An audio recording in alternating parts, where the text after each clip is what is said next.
The secret world of Freemasons hides many mysteries. There are bizarre rituals, mystic symbols, and strange costume dramas that climax in make-believe murder. Then die. But beneath these seemingly silly robes and behind these phony beards, there is a more ominous riddle: the enigma of Masonic power. Freemasonry has been woven into the fabric of power and politics since the 18th century. It has influenced revolutions from Boston to Paris to Istanbul and permeated the highest echelons of science, business, and the arts. Most of the time, when people try to describe what Freemasonry is, they have a hard time doing it. And so what they end up doing is falling back on telling you people who have been members. And then you say, well, you know, Ben Franklin was a Mason, or George Washington was a Mason. In most countries, the people who are in power, mostly they are Freemasons. For some reason, that's how it happened. It happened in the United States, in England, and all over the world. Although it's supposed to be an organization devoted to brotherhood and equality, it nevertheless is something that is very socially stratified. In the United States, 14 of our presidents have been Freemasons. If it's good enough for George Washington, then it's good enough for me. We're about to explore how Freemasonry has shaped our world and created a parallel world of its own. To find out, we will enter the Masonic Temple to reveal the sometimes chilling links between the world's most prominent and secretive fraternity and the most powerful men in the world.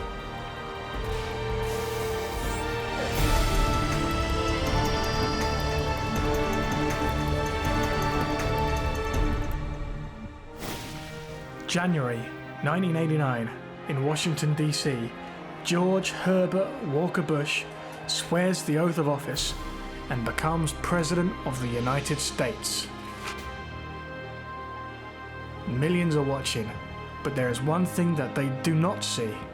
The Bible that Bush holds is filled with mysterious signs and symbols, known only to the members of a secretive society.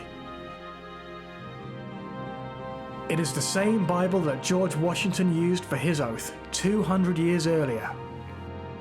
The Bible's pages are encoded with Masonic hieroglyphics, the secret alphabet of the world's oldest and most powerful social and spiritual order, an order whose roster of the rich and powerful has included Franklin Delano Roosevelt, Sir Winston Churchill, and England's King Edward VIII. Today, the Venerable Brotherhood includes women and men, blacks and whites, ministers, Muslims, and rabbis. It has a membership as rich and varied as actor Michael Richards, better known as Cosmo Kramer on Seinfeld, country music megastar Brad Paisley, and the Reverend Al Sharpton. Scroll back in time and the history of the order is a panorama of pride and progress.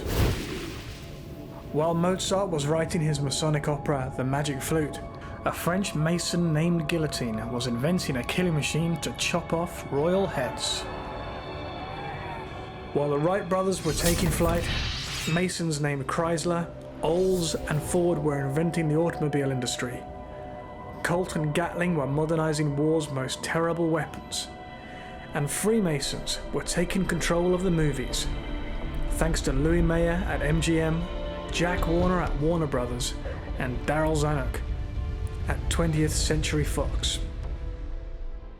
There were entertainment and sports superstars, from Clark Gable and John Wayne to Harry Houdini and Mel Blanc, the voice of Porky Pig, Abbott but not Costello, men whose last names became household words, Ty Cobb and Arnold Palmer, Buzz Aldrin and Dave Thomas.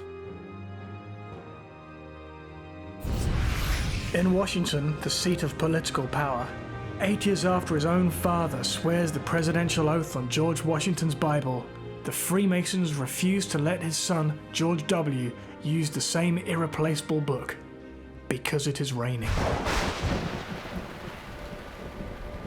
But a presidential inauguration is just one of the many events with the cryptic undertones of a secretive order that is older than the presidency and older than the American Republic itself. It is the most powerful city in the most powerful country on earth, home to its most powerful leaders.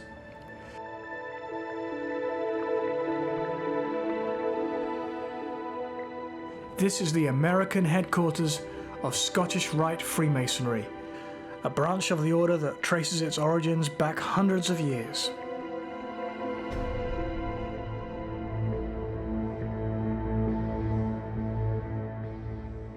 Outside, Masonic temples are often monumental, but we are going inside, into a hidden realm of images and icons, marble and myth.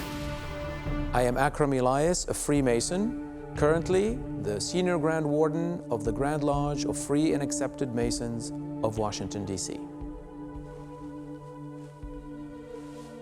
We're entering the space that is most important in Freemasonry, the lodge room. What happens in a lodge room? Why do people have certain ideas about Freemasonry? What do Freemasons do in a lodge room? Is it a secret society? Are they plotting to take over the world? What takes place here? Central to the furniture of a lodge is the altar. This altar, on it you will find in an operating lodge the volume of the sacred law. What does that mean? It is basically a reference to whatever holy books that the members of the lodge believe in. In my mother lodge, for example, you will find the Holy Bible, the Tanakh, which is the Hebrew writings. You will find the Holy Quran for Muslims. You will find the books for those who believe in Buddha, etc. So whatever religion is or religions are represented. It is at the altar that the initiate takes his obligation as a Freemason. You notice there are three, what we call three lesser lights here around the altar. When the candidate is being initiated, it is dark. And when he sees the light, those three lesser lights help him see what is here. The volume of the sacred law and the universal symbol of Freemasonry, the square and the compasses. Very important to Freemasonry. The compasses are the instrument that help a Mason learn that he is at the center of the creation. That's the point, the first point of the circle. And you use the compasses to draw a circle around you. And the idea being that you need to circumscribe your desires. When dealing with others, don't go into extremes. Extremism is bad. Be moderate. And you need to figure out who you are to know how large, how big the set of compasses are. The square is a symbol of wisdom. And why wisdom? Because it brings together the concept of equality, equal sides, and rectitude, 90-degree angles. Using wisdom, you can know how large the set of compasses should be in dealing with others. That's the universal symbol of Freemasonry. Of course, central to that, in many places, you will find the letter G. And the letter G representing the great geometer, the grand architect of the universe. That is, that supreme being, supreme intelligence, whoever, whatever that is, reflecting the beliefs, again, the diverse beliefs of the Brotherhood. Freemasons come to their magnificent temples as worshippers of many gods. But inside these walls, they commit themselves to a common constitution, make a solemn show of biblical stage plays, and the passing on of secrets.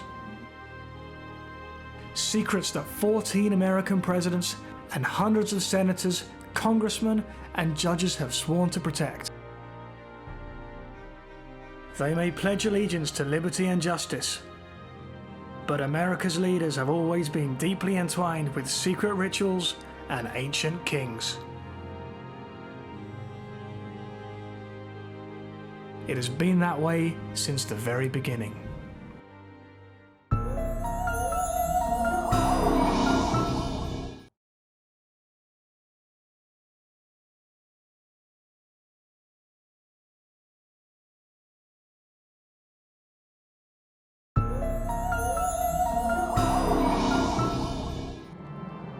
It is December 1773. In a private room in a Boston tavern, a group of wealthy businessmen and powerful lawyers hold a secret meeting. Among them are Paul Revere and John Hancock. They are Freemasons. This inn is their Masonic lodge. But tonight's agenda is not ritual, but revolution. Tonight's entry in the journal reads, "Lodge adjourned on account of few brothers present. Consignees of tea took the brethren's time." For years, these upper-class colonists have been acting out Masonry's strange costume dramas, dressing up as King Solomon and the builders of ancient Jerusalem. Now, fed up with England's oppressive taxes, they become patriots in pantomime. The men of the Green Dragon Tavern disguise themselves as Mohawks, sneak aboard a British merchant ship, and dump a cargo of tea into the harbour.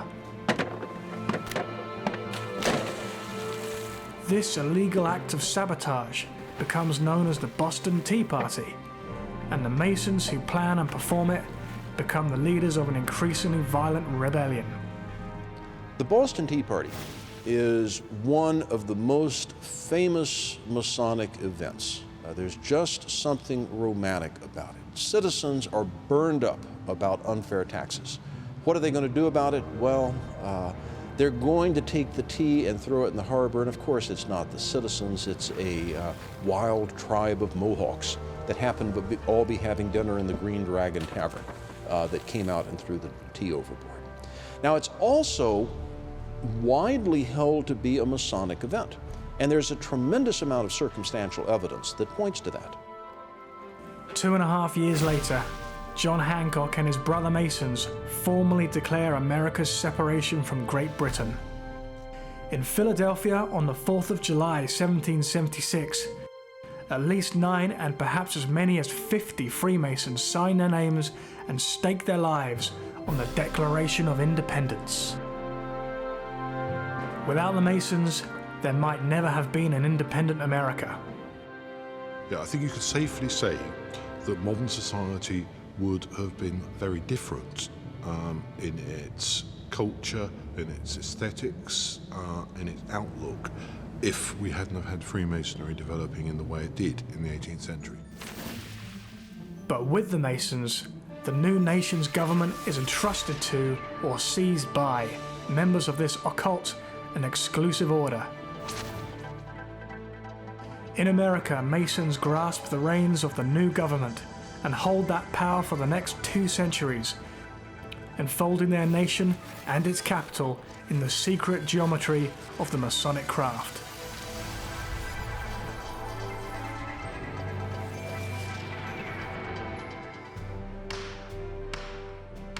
Long before there were modern Freemasons acting out bizarre rituals in blindfolds and aprons and what appear to be Santa Claus suits, there were real Masons, the skilled stonecutters and architects who dreamed and designed the great pyramids of Egypt, the sacred temples of the Holy Land, the mystic Mayan complexes of the Americas, and the soaring cathedrals of medieval Europe. These were operative Masons, the superstars of ancient construction sites, endowed with a knowledge of geometry and gravity that seemed to have been bestowed directly from God. In the 18th century, a revolution in science, technology, and free thought was underway. Known as the Enlightenment, this new movement saw operative Masons as possessors of powerful ancient knowledge. Upper-class English and Scottish gentlemen styled themselves as speculative Masons and set about rebuilding society, not with stone, but with radical ideas like the equality of all men.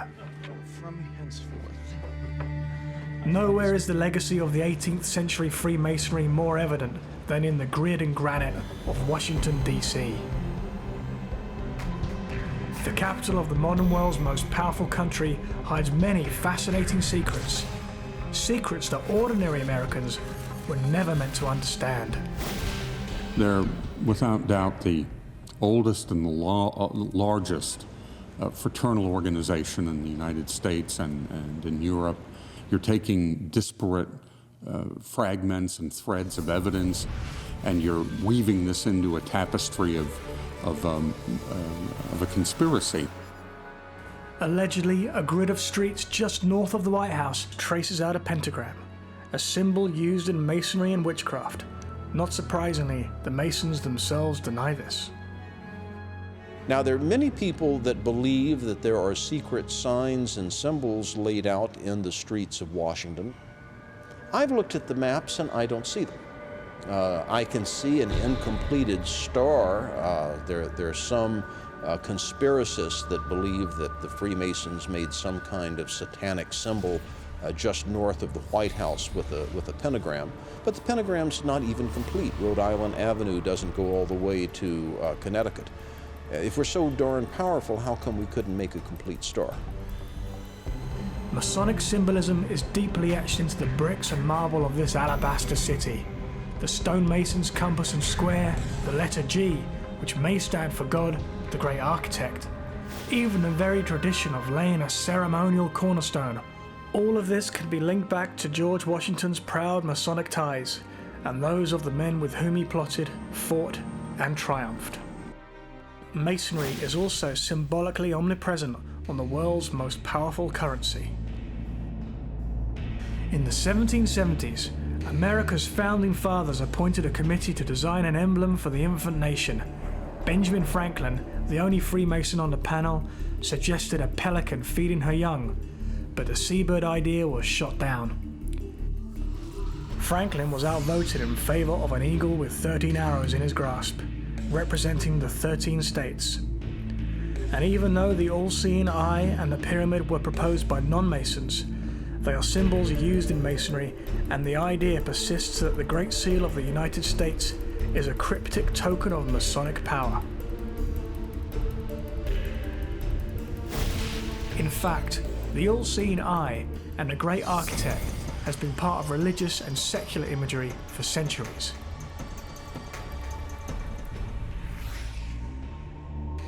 Conspiracy lovers also assert that the Latin Novus Ordo Seclorum translates into a new world order, hinting at a Masonic cult of world domination, allegedly including everyone, from both Presidents Bush to Lucifer himself.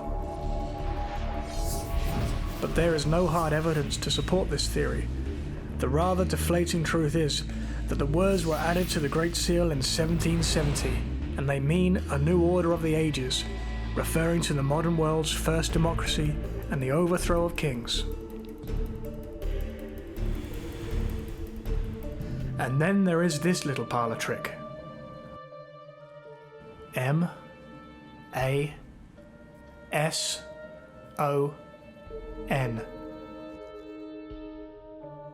For those who see the sinister side, this is even more proof of ominous Masonic manipulation.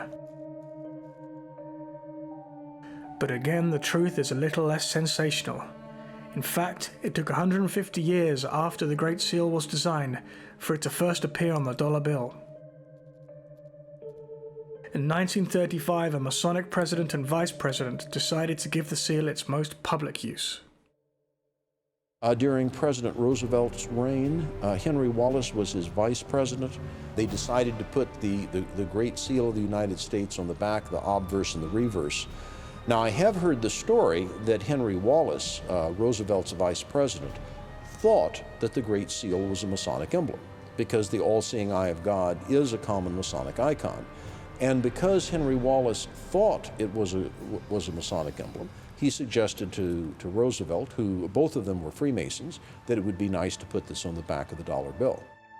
For Roosevelt, and for all the Masons, the society and its symbols represent virtue, morality, and self-control, noble qualities for individuals and for the nation. But some skeptics believe that power and ambition, not righteousness, lie at the core of the Masonic creed.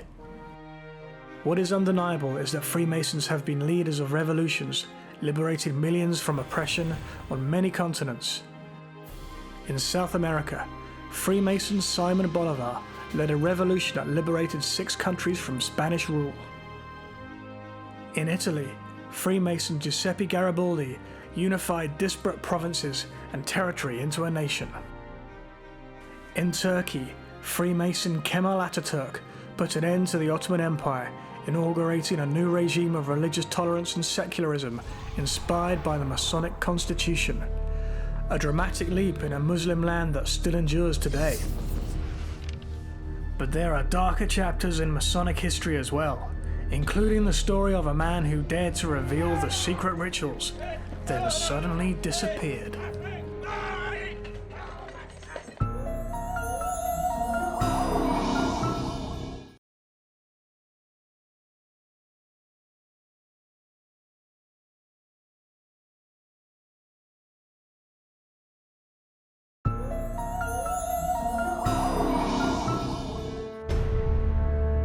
In 1826, exactly 50 years after some of Freemasonry's most prominent brothers signed the Declaration of Independence, the order finds itself consumed by a brutal murder and condemned by millions of Americans.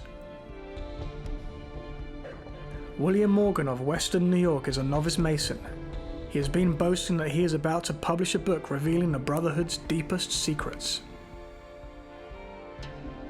He is also a notorious petty troublemaker, locked in a jail for stealing another man's shirt and tie, and for not paying a debt of $2.68.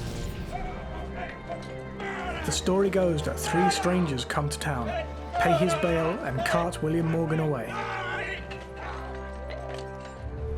We don't know what happened after that. His body was never found. But as the event snowballed, it was, wait a minute, this is a group within a group, a government within a government, men operating behind the scenes, murdering whom they will. What are they doing? And so from this unauthorized event by local Masons in Batavia, New York, a wave of anti-Masonry swept the country. It has never been proven that Morgan's abductors were Masons and that he was murdered. But hysteria over the fraternity's presumed involvement in Morgan's disappearance builds. New York's 227 Masonic lodges dwindled to only 41. There is a growing suspicion of the Masons' secret rituals and the powerful politicians who take part in them. For some Americans, adulation of heroes such as Washington, Franklin, and Hancock is swept away by a tide of resentment that there are too many Masons in too many high places, right up to the White House. An anti-Masonic political party is founded. William Wirt, its charismatic leader, is in fact a Freemason. The reasons why he went against the Brotherhood may never be known. William Wirt was one of the longest-serving Attorney Generals of the United States, a very prominent man in his day, a brilliant writer and politician. He was selected to be the Attorney General of the United States in 1817 and served through to 1829. And he transformed the Attorney General's office into a powerful crime-fighting organization and legal arm of the United States government. Wirt, campaigning as an anti-Mason, gains 8% of the popular vote, enough to take a third party into the race and to give him a run at the presidency. He finishes a distant third to Andrew Jackson and another Freemason, Henry Clay. Wirt dies in 1834, and the anti-Masonic frenzy soon evaporates. But the story doesn't end there. A century and a half later, someone breaks into his coffin and steals Wirt's head, a final indignity for America's leading anti-Masonic Mason. But there is a happy ending.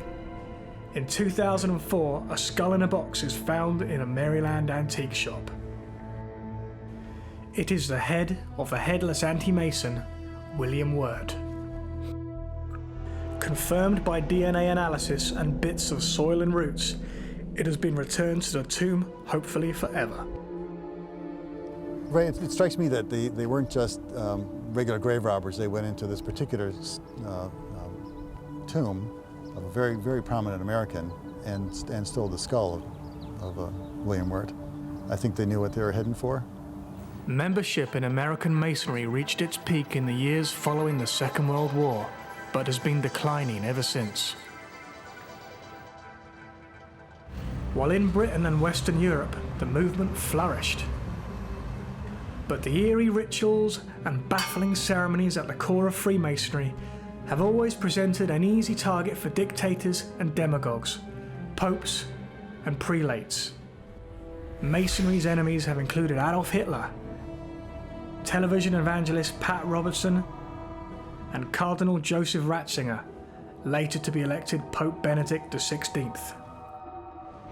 In the United States, Freemasonry no longer excites enough public resentment or approval to sponsor an anti- or pro-Masonic political movement. The last Mason to be elected president was Harry S. Truman in 1948. The last Mason to run for the nation's highest office was Bob Dole. Freemasons no longer hold the reins of power in Washington, except in the minds of the most outrageous conspiracy theorists. But they do maintain supremacy in another, parallel world.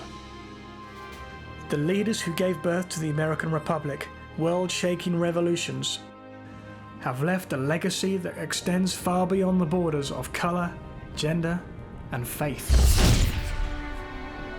This is Boston,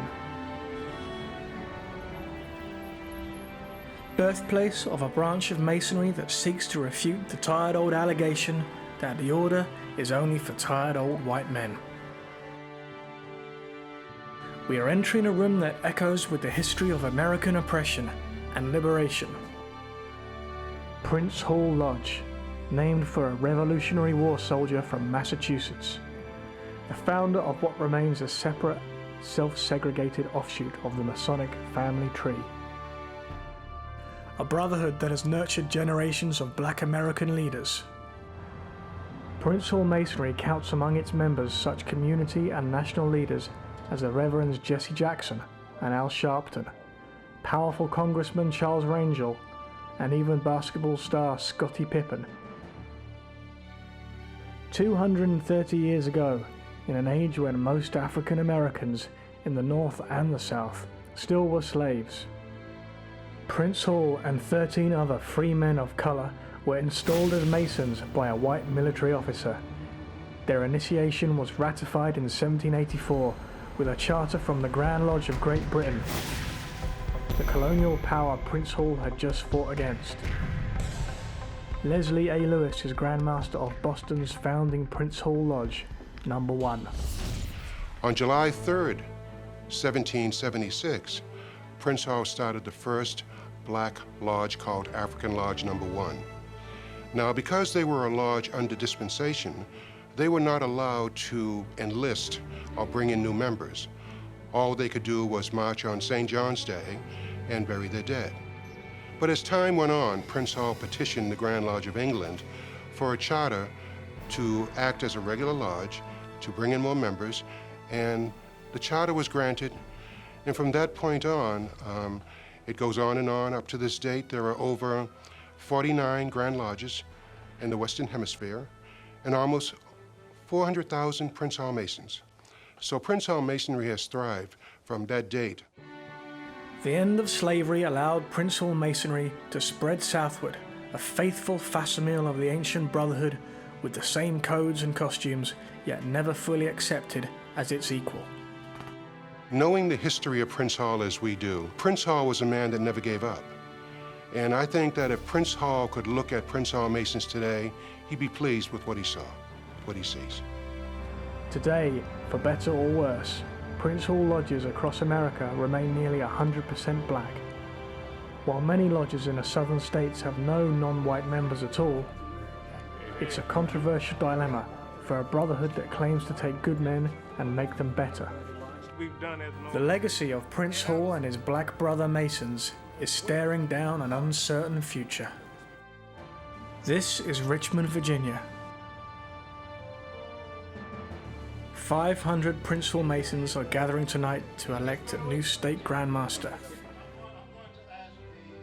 At 48, Curtis Vaughan is the youngest Grand Master of the state.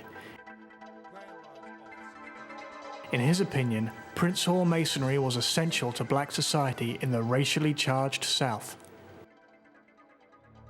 My name is Curtis S. Vaughn, Jr., and I am a Prince Hall Freemason. During the late 50s, late 40s, and 30s, there was nothing for a person of color to do except to go to church during their leisure hours and to affiliate with the order known as Prince Hall Freemasonry. I found out that I had an uncle that was a Mason from Providence, Rhode Island. He was also a past Grand Master. And he shared with me all of the thoughts about what he did when he was younger, how he couldn't do this or do that, but Masonry was his door, the door that opened for him. I constantly saw my father with his ritual, with these strange individuals coming to our home and staying for about 2 or 2.5 hours, and I could never go up where they were, and I could never hear what they were talking about, but I know that they all had little black books, and occasionally they would dress up, put on a black suit and a white apron, and go somewhere. When I became of age, I filled out a petition, gave it to my father, he submitted it, and I was approved for initiation into the Prince Hall Masonic Lodge in Virginia. Half a century ago, Prince Hall Freemasonry provided a safe refuge for traveling black performers in an age of often violent discrimination. Count Basie, Duke Ellington, Lionel Hampton, Sugar Ray Robinson. Basically, if an individual of color were traveling from a foreign destination to a new destination, he could always feel assured that if he ran across a brother Mason, that he would be taken care of, that he would have clothing if he needed it, he would have food, and that he would be put on the right path to continue his travels, much in the way that the Underground Railroad functioned right prior to the Civil War. But that age has passed, and with it much of the mandate of separate black Freemasonry. Today in Richmond, a ritual known as the Ceremony of Sorrow honors 50 brothers who have died in the past year. You're going to see what we call a Lodge of Sorrow, which is a memorial service that we do to show our affection and griefs and pay tribute to our departed brethren who have gone before us. With the average age of an American Mason now more than 60 years old, more may soon follow. This is not intended to be a burial ceremony, rather a memorial service, at which time we give expressions of our grief and affections, pay tribute to the service and Masonic services of our departed brethren, as exemplified in their lives.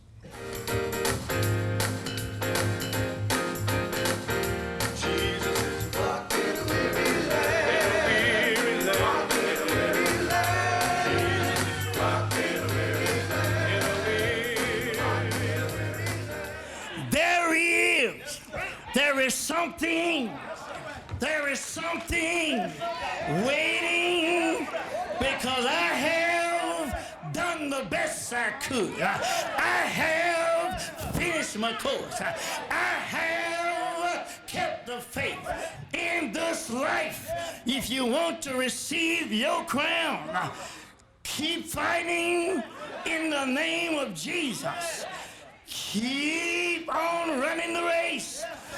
Finish the course in the name of Jesus. And most importantly, keep the faith.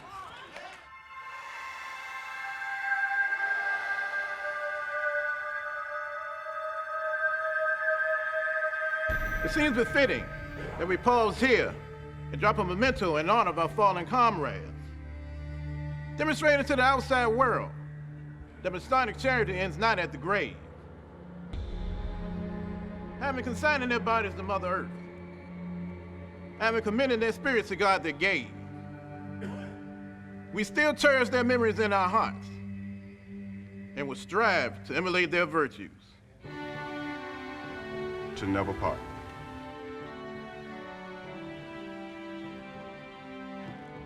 We may confidently hope for a blissful resurrection.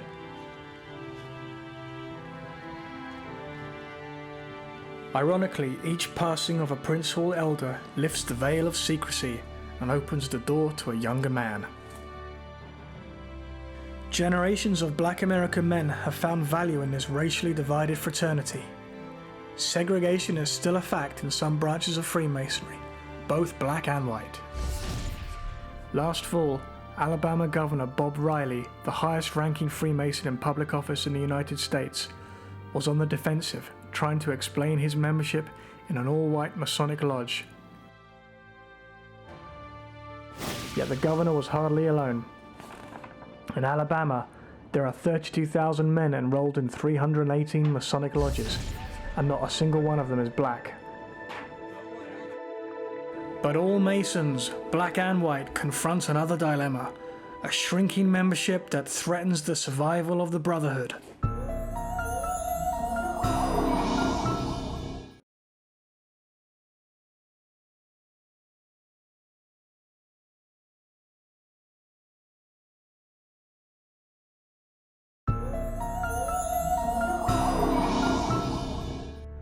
Freemasonry has endured unchanged for nearly 3 centuries, but the membership is shrinking fast.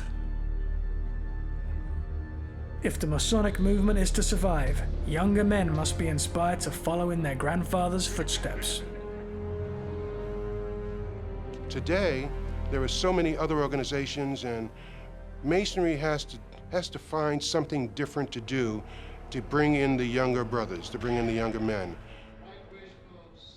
I don't know where I would have been today if I didn't join Masonry when I was 29 years old. To cultivate a new generation of Masons, Prince Hall Lodges sponsor a youth wing called the Knights of Pythagoras.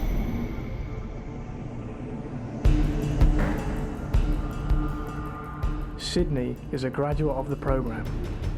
One of the values of the KOP, and there are many values, but one of the main values I've always saw was community service.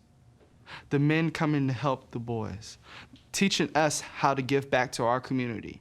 We're 12, 15 years old, and we're giving back to the adults. And that's big. That puts you on a high pedestal. Within each Master Mason is a story of a personal transformation, forged from self-knowledge and secret signs. Divided by race and shrouded by secrecy, the Masonic cosmos is complex, ever-changing, and not easy for outsiders to understand. As John Hamill of the Grand Lodge of England explains, there is no one to blame for this but the Masons themselves.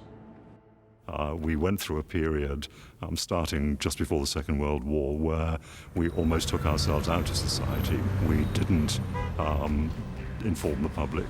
We cut ourselves off from the media. We didn't, any journalists coming to ask questions, we tell them we don't talk to the press. And we allowed a mythology to go up about Freemasonry being a sort of vast, secretive web. That was something that had obviously to be dealt with. We had to get ourselves back into the community in the proper way. We had to get proper information out. And that process is still going on now. Masons may not rule the modern world except in far-fetched fantasies of global conspiracies, but they do rule a world of their own.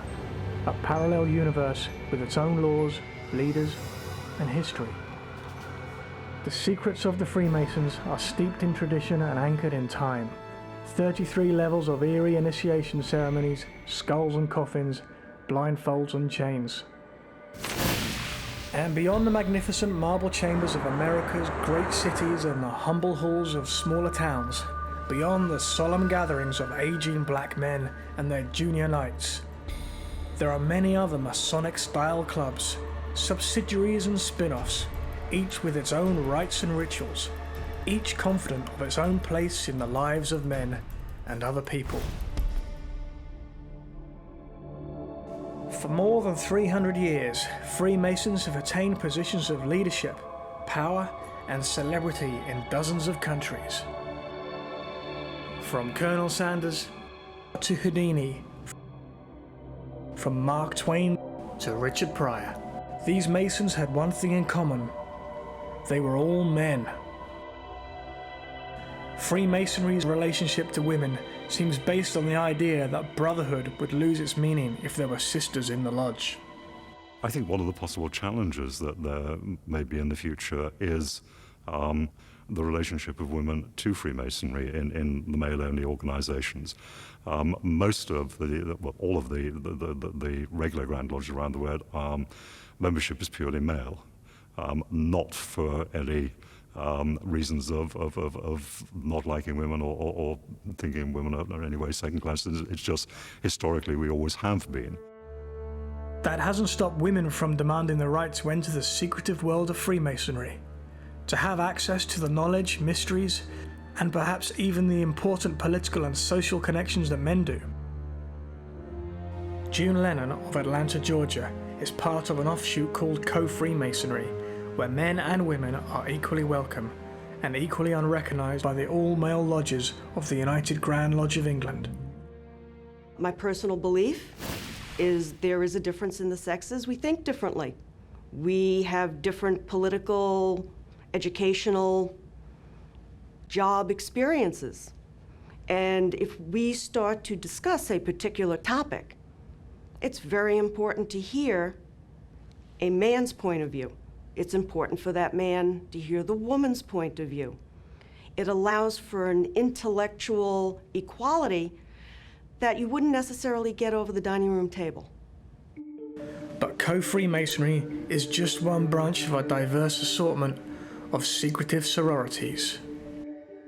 Susan Gonzalez is a member of the Worshipful Lodge Universalis in New York City, an organization in which men are not welcome.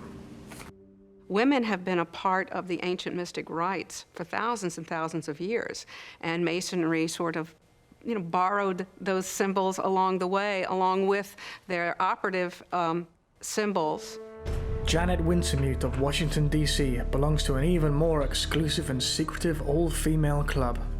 If you go into a Masonic lodge where there are men in the room who don't want you there just because you're a woman, your chances for actually working Masonry in an appropriate way are zero, less than zero. It can't be done. The women who have become Masons are not interested in that. They're not worrying about recognition issues, about being equal to men.